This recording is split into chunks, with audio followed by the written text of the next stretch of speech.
Ta itu, Pak.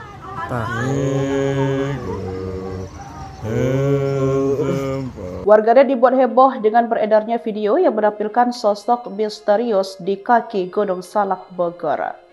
Objek berwarna hitam memanjang dan tampak berlekuk ini terlihat di langit yang diselimuti awan.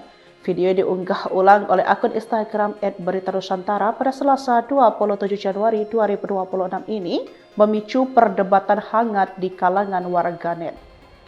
Bentuknya yang tidak lazim membuat banyak orang berspekulasi dan menyebut menyerupai sosok naga.